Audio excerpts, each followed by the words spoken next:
Olá, pessoal! Sejam bem-vindos a mais uma videoaula. Meu nome é Paula Albuquerque e eu sou mediadora de redação. E hoje eu vou dar início à videoaula 3 de vocês, dando continuidade ao capítulo 2 da apostila de redação. Hoje eu vou introduzir o capítulo 3 e o tópico da nossa aula de hoje é a interpretação do tema. Pessoal, a primeira coisa que a gente precisa perceber é a importância da nossa apostila de redação em relação aos estudos. Na aula anterior, na caracterização da dissertação, vocês viram o quão é importante você atender, você compreender as caracterizações específicas da dissertação argumentativa, quais são os pontos-chave que uma dissertação precisa ter, de modo geral. E o tópico 2.1 da apostila de vocês falava justamente sobre o tema, sobre a importância dos temas, de você atender o tema específico que a banca cobra e que cada banca vai ter uma proposta temática distinta da outra, certo? E justamente a partir desse propósito, a partir desse elemento, hoje a nossa aula vai ser em relação à interpretação do tema. Quais são as estratégias principais e as características principais que nós precisamos perceber e atender para que consigamos fazer uma ótima interpretação do tema e evitar possíveis fugas temáticas ao longo do processo? Não esqueçam, estudem também pela apostila, porque a apostila vai ser justamente a concretização teórica e de exercícios daquilo que falamos aqui em videoaula. A importância específica da interpretação da proposta de tema, a primeira delas é em relação à fuga temática. Pense comigo, muitos candidatos que ficam entre a nota 500 e 600 é porque cometem o tipo de fuga temática que nós chamamos de parcial. Então, é aquele candidato que ele até compreende algo do tema, ele consegue atender algumas características ali do tema, aborda um pouquinho, mas ele não consegue abordar na totalidade. Ele deixa de atender alguma demanda que a banca solicitaria e aí ele acaba ficando com uma nota mediana. O segundo ponto também, que vai revelar essa importância de você interpretar o tema, tem a ver com você apreender completamente, ou seja, você compreender o tema por completo. Tem alguns candidatos que eles entendem parcialmente o tema, mas não conseguem compreender de que de fato a banca quer. Então, vamos pensar no Enem ano passado. O Enem ano passado, em 2019, cobrou a democratização do acesso ao cinema no Brasil, Essa democratização do acesso ao cinema tem muito a ver com a questão de você compreender, antes de tudo, não só o assunto, não só cinema, mas principalmente a democratização. O que significa isso? Que palavra é essa? Quando você faz uma interpretação correta do tema, é muito mais fácil você dar conta de atender essas demandas que a banca vai especificar. E por último, o que eu considero um dos pontos mais importantes em termos de interpretação, que vai auxiliar muito para os candidatos que souberem interpretar, tem a ver com a facilitação do raciocínio, facilitação do desenvolvimento claro de ideias e argumentos. Quando você consegue interpretar bem um tema, aquela sensação de que você consegue fazer pelo menos um parágrafo de desenvolvimento e o outro fica muito precário, ela é basicamente sanada, porque você consegue olhar para a redação como um todo e estabelecer exatamente quais são as partes que você vai executar, quais são as ideias que você tem que implantar na sua redação, certo? E aí vale a pena nós destacarmos também quais são as razões para que muitos candidatos acabem fugindo do tema. E aí a primeira delas, que eu acredito que seja uma das mais precárias, mais negativas e prejudiciais até, é em relação ao desconhecimento total do assunto. Vejamos, um candidato que tenha uma dificuldade muito grande em determinado assunto, e ele chegue na prova e ele se depare com aquela temática, é muito provável que ele fique confuso, ele tenha muita dificuldade na hora de desenvolver. Então, caso ele não perca toda a redação por ter desconhecimento desse assunto, ele fica ali com uma média parcial, uma nota não tão legal e acaba sendo prejudicado. Um segundo ponto também que é muito complicado, mas acontece com um pouquinho menos de incidência em relação ao desconhecimento vocabulário. Digamos que este ano a banca coloque para você o recrudescimento da taxa de criminalidade no Brasil. Então, nós estaríamos falando de um aumento. Recrudescimento é uma palavra que indica elevação, um aumento, pior, agravamento. Mas se você não souber o que é recrudescimento, é provável que você fique um pouco perdido diante dessa frase temática. Então, é um outro aspecto que é importante ter cuidado para evitar uma fuga. O terceiro ponto é em relação à desatenção da leitura. Provavelmente muitos de vocês já se depararam com uma situação em que vocês vão fazer uma prova, estão muito ansiosos e acabam deixando de prestar atenção em algum ponto específico. Isso tanto para a redação quanto para outras questões também, mas em específico a redação, caso durante a interpretação do tema você tenha um processo de desatenção na leitura, isso pode prejudicar completamente o seu processo de construção do texto. E por último, um ponto que eu vou falar um pouquinho mais à frente é em relação à dificuldade de abstração. Abstração para vocês talvez não seja um termo muito claro. Abstração tem a ver com a necessidade de você fazer um processo reflexivo em que seja necessário, muitas vezes, isolar uma parte do todo. Então, você precisa isolar alguns termos específicos, né? Algumas construções específicas da sua frase-tema, do seu tema, para que você faça um processo reflexivo muito mais agudo, que você pense para além até da realidade, de um contexto mais concreto. É isso que nós falamos de abstração. Se é um candidato que não tem tanta afeição em fazer esses processos, que não treinou esse tipo de mecanismo, o processo da fuga também acontece em muito parte dos casos. Vamos lá. É importante, antes de nós iniciarmos a interpretação em si do tema, compreender que tem um ponto que vai fazer total diferença entre você compreender a interpretação ou não. Tem dois conceitos muito importantes dentro da compreensão da dissertação, da construção de textos, que é em relação a assunto e tema. Vocês viram, né, que durante a aula eu já comentei assunto, tema. Parece que são sinônimos, mas são coisas distintas, embora estejam ali dentro de uma relação que a gente fala muito junto, né? Assunto, tema, tem diferença, né, entre esses conceitos. E o primeiro conceito é em relação ao assunto.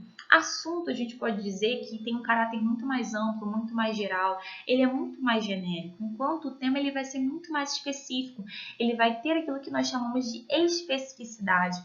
Então, se você pega um tema, você percebe que ele tem uma direção clara, uma abordagem muito mais direcionada. É diferente de assunto. O assunto ele é muito mais geral, né? Eu falei com vocês de taxa de criminalidade no slide anterior, né? A gente comentou sobre o recrudescimento da taxa de criminalidade. Se você fala de um recrudescimento é ali um indicador, né? Uma especificação, é uma orientação, um direcionamento. Agora, qual seria o meu assunto? O meu assunto tem a ver com violência, né? Uma questão de criminalidade, o assunto é mais geral. O tema que vai ser mais específico. E para ilustrar isso, eu trouxe dois exemplos para que vocês consigam concretizar isso com um pouco mais de clareza. Vamos lá. O primeiro assunto que eu trouxe para a gente trabalhar é o tecnologia. Pensa, a tecnologia é um assunto bem grande, um assunto que nós poderíamos trazer diversos temas atrelados. Poderíamos falar do índice, né, do aumento do uso de celulares por jovens, os impactos disso, a tecnologia afetando a vida moderna, enfim. Mas aqui, o que a gente seleciona para trazer como especificidade dentro desse assunto de tecnologia que é tão vasto? Os desafios da inclusão digital dos idosos no Brasil. Então, os desafios da inclusão digital dos idosos é um tema específico, certo? Dentro de um assunto, o assunto que é amplo. Veja de baixo, violência. Violência, os impactos da violência urbana no contexto contemporâneo. Quando eu falo de violência, eu poderia falar de violência na área rural, violência nos estádios de futebol, nos estádios de jogos, enfim. Eu decido trazer o tema os impactos da violência urbana no contexto contemporâneo. Percebam que tem todo um direcionamento, uma especificidade.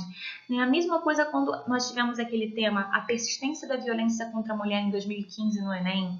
O tema, né, tinha a ver com violência, né? O assunto, perdão, tinha a ver com violência, mas a especificação do tema era para você debater a persistência, ou seja, uma continuidade, né, uma manutenção dessa violência contra um grupo social específico que era o público feminino. Então percebam, meus queridos, toda a banca, toda a prova que vocês fizerem, e estamos trabalhando aqui em específico, né, pensando de modo mais geral com o Enem, com a prova do CEDERJ, com o vestibular UERJ, que são bancas que trazem sempre esses direcionamentos temáticos para que vocês possam abordar. E daí, você começa a perceber que dentro de um assunto podem surgir diversos temas. Então não se limitem, não fiquem presos, entendam, tá? Cada assunto pode se desmembrar em diversos temas. Basta você ter essa noção clara entre assunto e tema para que você compreenda o que está dentro de uma categoria macro, né, ampla, e uma categoria específica. Bom, agora que nós já vimos a diferença entre esses conceitos principais, chegou o momento de nós entendermos sobre tipologia temática. A primeira tipologia temática que eu gostaria de comentar com vocês, mas não me aprofundar, é em relação aos temas conotativos. Já explico o porquê. Os temas conotativos, eles têm uma abordagem, né? A frase temática, ela tem uma linguagem muito mais subjetiva, mais poética, ou seja, ela tem uma tendência a trabalhar com uma linguagem figurada, né? Então, eu posso ver a presença de frases filosóficas, questões mais abstratas. Lembra da abstração que eu comentei com vocês? Justamente nesses temas conotativos, são temas em que a abstração, a necessidade de isolar algumas partes dessa frase temática para pensar além da realidade, acaba sendo uma necessidade que muitos candidatos têm por ter uma necessidade reflexiva maior nesses temas. Por que eu falei que não vou me aprofundar? Porque bancas, como as que eu mencionei, né, o ERJ, CEDERJ, Enem, não priorizam esses temas conotativos. Nós temos visto que ao longo de alguns anos, os vestibulares já não trazem essa tipologia temática, não trazem esse tipo temático e tem priorizado um outro tipo de tema que eu vou me aprofundar com vocês, que seriam os temas denotativos, tá vendo?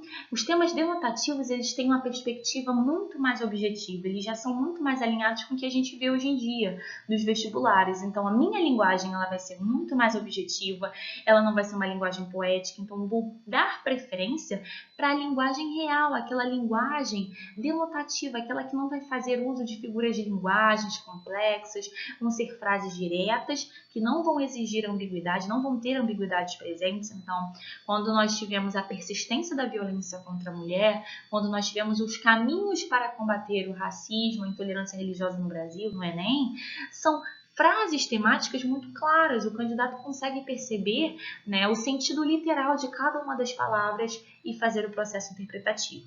Então, aqui, essas são as características chaves que vocês vão encontrar em temas denotativos. Sendo que, para além dessas características, existem. Então, a existência desses mecanismos, né, dessas técnicas, são fundamentais também para que a gente compreenda como interpretar de fato e quais são as técnicas que vamos utilizar para interpretar esses temas.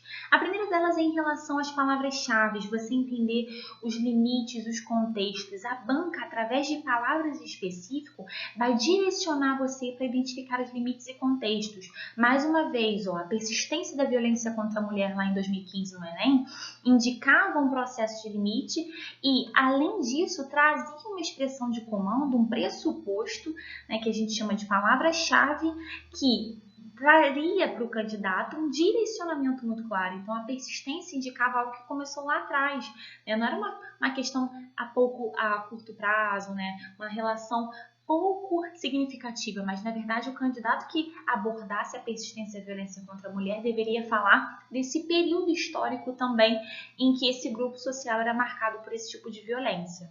Então, vamos lá. Se você consegue identificar os limites e contextos, se você consegue ter a total atenção às palavras-chave de comando, o processo interpretativo fica mais fácil. E para que a gente execute isso, eu separei um exemplo para que possamos discutir, né, e trazer a interpretação de fato aqui na aula. O primeiro exemplo que eu trouxe é em relação ao assunto educação, e o tema, a frase temática é os desafios da inclusão dos portadores de síndrome de Down nas escolas brasileiras. Certo, vamos lá. A primeira palavra que eu selecionei para a gente trabalhar a questão do significado, trabalhar a interpretação, delimitar o que essa palavra significa é desafios. Desafios, eu selecionei aqui 3 sinônimos, você poderia selecionar outros, né, como dificuldades, adversidades, obstáculos. Então, são desafios, são obstáculos em relação a algo. A inclusão. Inclusão é a mesma coisa que você integrar, inserir. Então, eu vou integrar, eu vou inserir um grupo específico, um elemento. Então, percebam, a partir da interpretação dessas duas palavras, você já tem aqui um cenário sendo construído. Os desafios da inclusão dos portadores de síndrome de Down nas escolas brasileiras. Então, aqui eu tenho desafios no processo de incluir quem? Portadores de síndrome de Down em qual ambiente? O ambiente das escolas brasileiras. Então, percebam, aqui o cenário que é trabalhado, gente, que eu trago, é que há dificuldade no processo de incluir um grupo social específico, né, que são as pessoas com síndrome de Down, em qual ambiente? No contexto das escolas brasileiras, né? Então, aqui, escolas brasileiras é meu contexto limite, é meu ambiente de ensino, que vai exatamente exemplificar que eu preciso trabalhar esses portadores de síndrome de Down não em outro qualquer ambiente, não só na sociedade, mas em específico nesse tema nas escolas brasileiras. Certo? Então, a partir dessa interpretação, você consegue ter uma análise geral do que a banca solicita de fato de vocês. Tudo bem? Então, meus queridos, percebam sempre as palavras-chave, comecem a treinar com outros exemplos, a apostila é recheada de exemplos, façam esse mecanismo e tenham ótimos estudos. Obrigada pela aula, obrigada pela participação aqui nessa videoaula e tenham bons estudos, pessoal!